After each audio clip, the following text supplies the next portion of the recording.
Hello friends, અને નિયાસુમ કિચનમાં તમારું ખૂબ ખૂબ સ્વાગત કરું છું. આજે હું તમારા માટે લઈને આવી છું એકદમ ક્રિસ્પી ટેસ્ટી એવી ઉપવાસ માટે સાબુદાણા ટિક્કી ચાટ.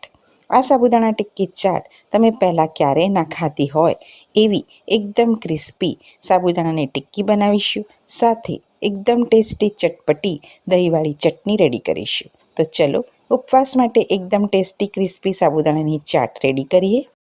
સાબુદાણા ટિક્કી ચાટ બનાવવા માટે આપણે પહેલાં ટિક્કી રેડી કરીશું. તો તેના માટે 6 નંગ જેટલા બાફેલા બટાકાને મેશ કરીને રેડી કરી લીધા છે. હવે આપણે તેની અંદર તીખાસ માટે લીલા મરચાં અને છીણેલું આદું એડ કરી દઈશું. સાથે 4 ચમચી જેટલા સાબુદાણા એડ કરવાના છે. સાબુદાણાને પહેલેથી પલાળીને રેડી કરી લેજો. હવે આપણે તેની અંદર થોડી કોથમીર પણ એડ કરી દઈશું. હવે આપણે તેની અંદર એડ કરવાનો મસાલો રેડી કરીશું. તેના માટે પેનની અંદર 10 નંગ જેટલા મરી, 1 ચમચી જીરું અને 1 ચમચી શેકેલા સિંગદાણા લીધા છે.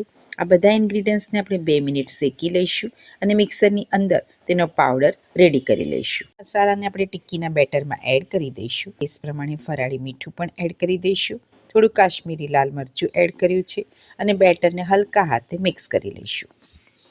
આ રીતે આપણે બધા ઇન્ગ્રીડિયન્ટ્સ એડ કરી દીધા છે. હવે આપણે બેટરને હલકા હાથે મિક્સ કરતા જઈશું. જો જરૂર પડે તો સાબુદાણા એડ કરીશું. આ રીતે આપણે ટિક્કીનું બેટર સરસ રીતે રેડી કરી લેવાનું છે. અહીંયા મને સાબુદાણાની જરૂર લાગે છે એટલે હું તેની અંદર 2 ટેબલસ્પૂન જેટલા સાબુદાણા ફરીથી એડ કરું છું અને ફરીથી ટિક્કીનું બેટર સરસ રીતે મિક્સ કરી લઉં છું. આ રીતે આપણે ટિક્કીનું બેટર સરસ રીતે રેડી કરી લીધું છે. હાથને ક્લીન કરી લઈએ. હવે આપણે તેને પ્લેટની અંદર સેટ કરીશું. પ્લેટની અંદર સેટ કરવા માટે અહીંયા આપણે એક પ્લેટ લીધી છે. પ્લેટને આપણે તેલથી પહેલાં ગ્રીસ કરી લઈશું. હવે આપણે તેની અંદર બેટરને સરસ રીતે સ્પ્રેડ કરતા જઈશું. આ રીતે બેટરને સરસ રીતે સ્પ્રેડ કરતા જવાનું છે અને દબાવતા જવાનું છે, જેથી તેની અંદર હવા ના ભરાય અને એકદમ સરસ રીતે તે સેટ થઈ જાય. તો તમે જુઓ, આખી થાળી ભરીને આપણે બેટરને સ્પ્રેડ કરી દીધું છે. જો તમારી પાસે આ રીતની સ્ક્વેર શેપવાળી થાળી ના હોય તો તમે કોઈ પણ બીજી થાળીનો ઉપયોગ કરી શકો છો. આ રીતે આપણી થાળી રેડી થઈ ગઈ છે. હવે આપણે તેને અડધો કલાક માટે ફ્રીજમાં સેટ થવા દઈશું.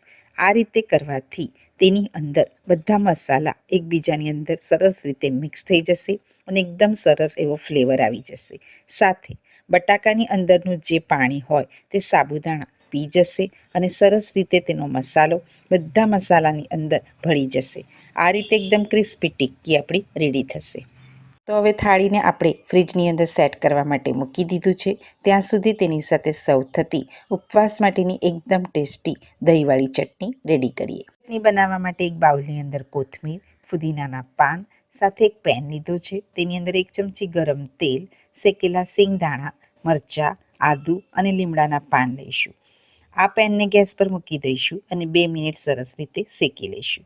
હવે આપણે તેને કોથમીર ફુદીનાની સાથે મિક્સ કરી લઈશું. સાથે 2 ચમચી દહીં, ટેસ્ટ પ્રમાણે મીઠું એડ કરી દઈશું. હવે મિક્સર બાઉલમાં બધા ઇન્ગ્રીડિયન્ટ્સ એડ કરી 2 ચમચી પાણીનો ઉપયોગ કરીને ચટણી રેડી કરી લઈશું. આપણી ગ્રીન ચટણી સરસ રીતે રેડી થઈ ગઈ છે. તો ચલો હવે ચાટ માટેની સ્પેશિયલ એવી દહીંવાળી ચટણી રેડી કરીએ. આ ચટણી બનાવવા માટે એક બાઉલની અંદર અડધો કપ જેટલું દહીં લીધું છે. તેની અંદર 2 ચમચી ખાંડ, ચપટી મીઠું એડ કરી બેટરને સરસ રીતે સ્મૂથ કરી લો. આપણું બેટર સરસ રીતે રેડી થઈ ગયું છે. હવે આપણે તેની અંદર 2 ટેબલસ્પૂન જેટલી ગ્રીન ચટણી એડ કરી દઈએ અને ફરીથી બેટરને સરસ રીતે મિક્સ કરી લઈએ. આપણી બંને ચટણી સરસ રીતે રેડી થઈ ગઈ છે. હવે અડધો કલાક પણ થઈ ગયો છે. તો ચલો ફ્રીજમાંથી ટિક્કીની પ્લેટને બહાર કાઢી લઈએ અને તમને ગમે તે રીતે તેને શેપ આપી દઈએ. આ રીતે આપણી ટિક્કી સરસ રીતે રેડી થઈ ગઈ છે. આપણે તેને સરસ રીતે કટ કરીને શેપ આપી દીધો છે. હવે આપણે તેલ ગરમ કરી લઈએ. પહેલાં આપણે એક ટિક્કી એડ કરીશું, પછી ધીરે ધીરે બીજી ટિક્કીઓ એડ કરતા જઈશું, જેથી ટિક્કીઓ એકબીજાથી ચોંટી ના જાય. આ રીતે ધીરે ધીરે આપણે બધી ટિક્કીઓ સરસ રીતે ફ્રાય કરી લઈશું. આ ટિક્કીને આપણે 2 વાર ફ્રાય કરવાની છે, જેથી તે એકદમ ક્રિસ્પી રેડી થાય. તો પહેલાં આપણે હાફ ફ્રાય કરીશું. આ રીતે આપણી હાફ ફ્રાય થયેલી ટિક્કીઓને આપણે અલગ મૂકી દઈશું. હવે બીજા બેચમાં આપણે બીજી ટિક્કીઓ પણ સરસ રીતે ફ્રાય કરી લઈશું. તો તમે જુઓ, આપણી બધી ટિક્કીઓ સરસ રીતે ફ્રાય થઈ ગઈ છે.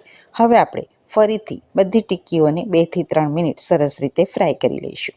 આમ આપણે ટોટલ 2 વાર ટિક્કીઓને ફ્રાય કરવાની છે. આ રીતે ગોલ્ડન કલરની થાય ત્યાં સુધી આપણે એકદમ ટેસ્ટી ક્રિસ્પી ટિક્કી રેડી કરી લઈશું.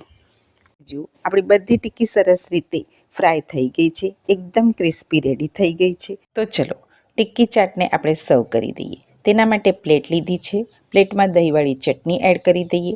સાથે તેની ઉપર સાબુદાણાની ટિક્કી, ફરીથી દહીંવાળી ચટણી, સાથે ખજૂરની ગળી ચટણીથી તેને ગાર્નિશ કરી લો. તો લો, ઉપવાસ માટેની એકદમ ક્રિસ્પી ટેસ્ટી ચાટ આપણી રેડી થઈ ગઈ છે. આ ટિક્કી ચાટ ટેસ્ટમાં ખૂબ જ સરસ લાગે છે. ઉપવાસ ના કરતા હો તેને પણ એકવાર ટ્રાય કરાવજો, તો તે પણ ઉપવાસ કરતો થઈ જશે. આ મારી ગેરંટી છે. જો તમને મારો આજનો વિડીયો ગમે તો મારા વિડીયોને લાઇક કરજો, શેર કરજો. સાથે મારી ચેનલ અનન્યાઝ હોમ કિચનને ચોક્કસથી સબસ્ક્રાઈબ કરજો. ફરી મળીશું આવી નવી નવી રેસિપીઓ સાથે.